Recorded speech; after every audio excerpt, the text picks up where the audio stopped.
මේ දවස්වල අපි හැමෝටම තියෙන ප්‍රශ්නයක් තමයි අපි මැසේජ් දාපු chat එක හරි group එක හරි තියෙන messages ෆයිල් එකක් විදිහට ගන්න කොහොමද කියලා.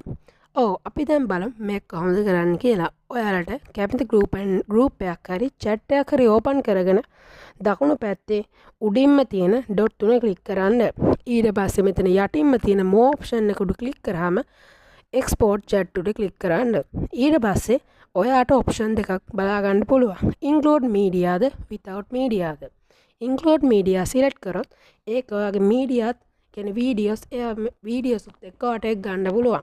without media select කරොත් videos මොකුත් නැතුව message දාපු කෙනාගේ නමයි එක්ක ඔයාට ගන්න පුළුවන්. මම මෙතන without media select කරලා ඔයාට option එකක් තියෙනවා share කරන්න. මම මෙතන share WhatsApp දීලා මම මෙතන my contact එකට share කරගන්න.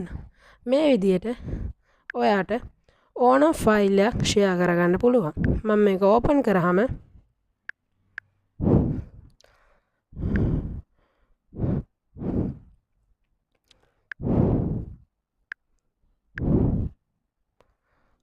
මෙන්න මේ විදිහට VPS office එකේ මම download කරන තියෙන VPS office එක නිසා මේ විදිහට මම ඒ group එකේ දාලා තියෙන message ෆයිල් එකක් විදිහට මට ගන්න පුළුවන්.